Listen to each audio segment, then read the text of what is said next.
नमस्कार दोस्तों, आज के इस वीडियो में हम एक बहुत ही महत्वपूर्ण सवाल पर चर्चा करेंगे। भगवान कौन है? यह एक ऐसा सवाल है जो हर किसी के मन में उठता रहता है, चाहे वह किसी भी धर्म का क्यों न हो। यहाँ हम इस प्रश्न के उत्तर को ढूंढने की कोशिश करेंगे। सबसे पहले हमें यह जानना जरूरी है कि भगवान कौन होते हैं। विभिन्न धर्मों और शास्त्रों के अनुसार भगवान की परिभाषा अलग अलग होती है। हिंदू धर्म में भगवान को अनंत, अमर और सर्वशक्तिमान माना जाता है और वह इस सृष्टि के उत्पादक और पालनहार भी माने जाते हैं। इसके अलावा प्रत्येक धर्म की भगवान के प्रति अपनी अपनी अलग परिभाषाएं हैं। प्रत्येक धर्म के अनुयायियों के दृष्टिकोण से भगवान की परिभाषा अलग अलग होती है। आध्यात्मिक दृष्टिकोण से भगवान की पहचान अधिक गहराई से की जा सकती है। वह आत्मा की अंतर्यामी शक्ति हो सकते हैं जो हमें जीवन के रहस्य को समझाने में मदद करती है। हर धर्म में भगवान को प्राप्त करने के अलग अलग मार्ग बताए जाते हैं। कुछ लोग तपस्या, कुछ लोग पूजा करते हैं और ध्यान के माध्यम से भी भगवान का अनुभव करते हैं, जबकि अन्य लोग सेवा और नेकी के माध्यम से उन्हें प्राप्त करने का प्रयास करते हैं। अनेक लोगों के अनुभव के माध्यम से हम भगवान को प्रसन्न करने के अलग अलग रीति रिवाज जानते हैं। कुछ लोगों को भगवान का अनुभव सपनों के द्वारा होता है और कुछ लोग ध्यान या आध्यात्मिक अनुभव के माध्यम से हमें इनके बारे में बताते हैं। तो आज हम इसी के बारे में आपसे आगे चर्चा करते हैं कि भगवान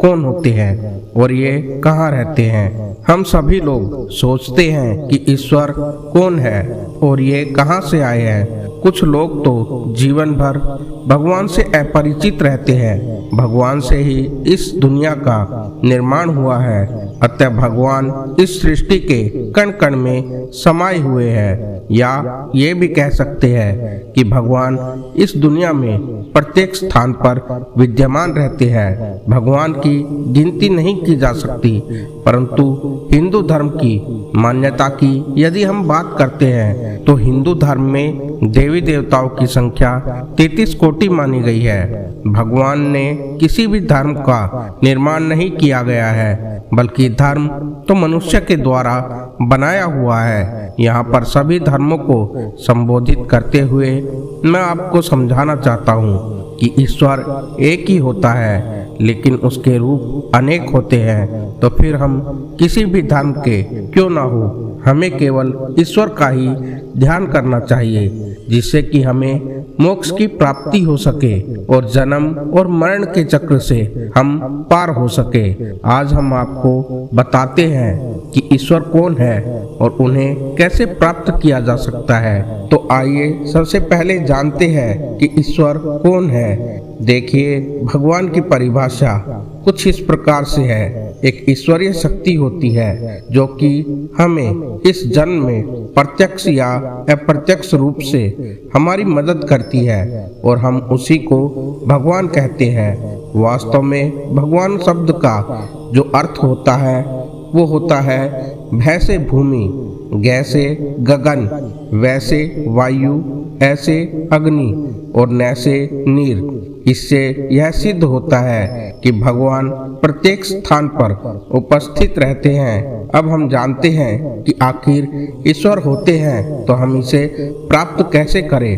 किसी भी देवी देवता की पूजा करके इस जन्म मरण के चक्र से पार हो सकते हैं। इसके लिए कुछ प्रमुख बातों का होना बहुत ही जरूरी होता है। खान पान, विचार और आचरण। हमारी उत्पत्ति भी उस ईश्वर से ही हुई है। जिस प्रकार समुद्र की एक बूंद में समुद्र के सभी गुण विद्यमान होते हैं, उसी प्रकार हमारे अंदर भी ईश्वर होते हैं, परंतु सच्ची भक्ति से ही हम उन्हें प्राप्त कर सकते हैं। जिस प्रकार बर्फ पानी के जमने से बनती है तथा फिर पिघलकर पानी बन जाती है, उसी प्रकार हम भी ईश्वर से ही बने हैं और मृत्यु के पश्चात हमें भी ईश्वर के पास ही जाना होता है। प्रत्येक दिन कहीं न कहीं किसी न किसी व्यक्ति की मृत्यु होती रहती है, परंतु कोई इस पर ध्यान नहीं देता कि हमें अपने मन के अंदर यह बात रखनी चाहिए और खान पान, आचरण और विचारों को शुद्ध रखना चाहिए। खान पान से तात्पर्य मांस, मदिरा या किसी भी प्रकार के दूषित खाने से होता है। आज हम अपनी गौ माता को भी नहीं बचा पा रहे हैं। कुछ लोग गौ माता को ही मार रहे हैं और उन्हें नुकसान पहुंचा रहे हैं। गौ माता तो कामधेनु की तरह होती है जो हमें पौष्टिक दूध देती है, जिससे हमारे रोग नष्ट होते हैं। और गौ में समस्त देवी देवताओं का वास माना जाता है, क्योंकि कामधेनु समुद्र मंथन से उत्पन्न हुई थी। वीडियो में आगे हम जानते हैं कि ईश्वर के होने के क्या प्रमाण होते हैं। जो लोग दूसरों के साथ गलत करते हैं उनके साथ भी गलत होता है, क्योंकि ईश्वर की दृष्टि से कुछ भी छुपा नहीं रह सकता। हम छोटे पाप करें या बड़े, छोटी सजा मिले या बड़ी, मिलती जरूर है। आपने कभी न कभी तो यमलोक या यमराज का नाम सुना ही होगा। आज तो बहुत सारे धार्मिक कार्यक्रम में उनके बारे में बताया भी गया है। देखिए कि हमारे एक पितृलोक होता है। पितृ का अर्थ होता है पूर्वज और लोक का अर्थ होता है उनके रहने का स्थान।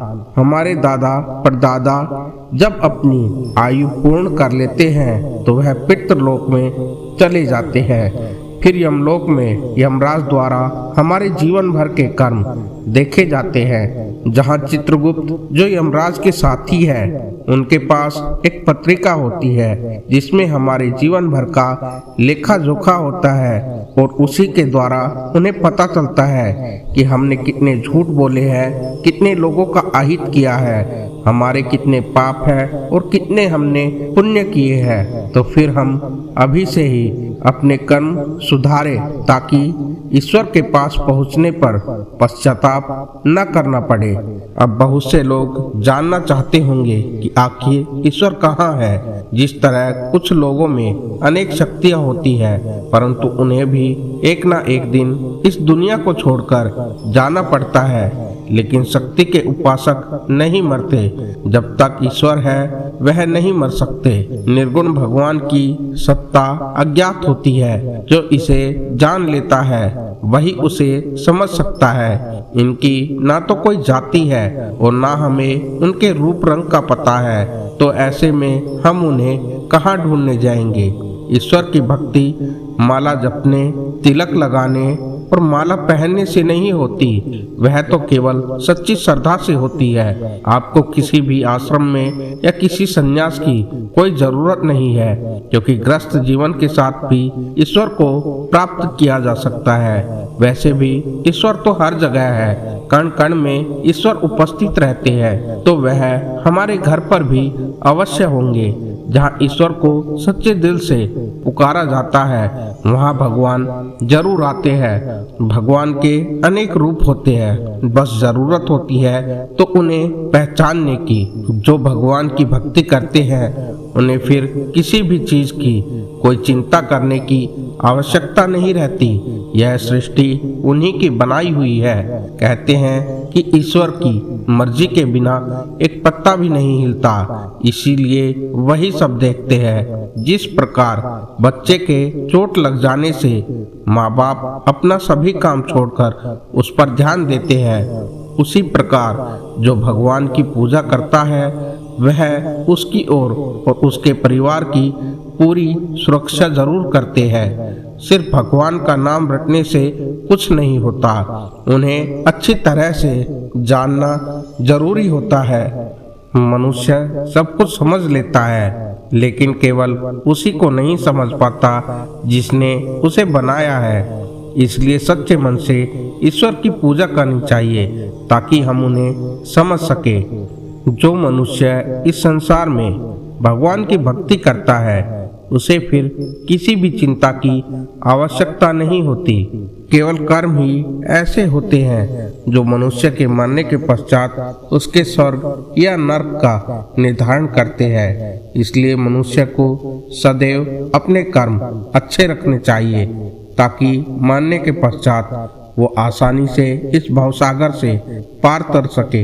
अंत में यह सवाल कि भगवान कौन है हमें अपने जीवन में ध्यान लगाने और आध्यात्मिक खोज करने के लिए प्रेरित करता है। यह हमें उस अंतर्मन की ओर ले जाता है जो हमें अपने आत्मा के साथ जोड़ता है और हमें सच्चे सुख और आनंद का अनुभव करने की क्षमता देता है। हमें अपने अंदर के भगवान को खोजने का साहस करना चाहिए और अपने जीवन को आध्यात्मिकता की दिशा में मोड़ने के लिए एक प्रयास अवश्य करना चाहिए। आप सभी से विनम्र अनुरोध है कि इस वीडियो को अपने दोस्तों और परिवार के साथ साझा करें ताकि और लोग भी भगवान के संबंध में विचार करें और आध्यात्मिकता की खोज में आगे बढ़े।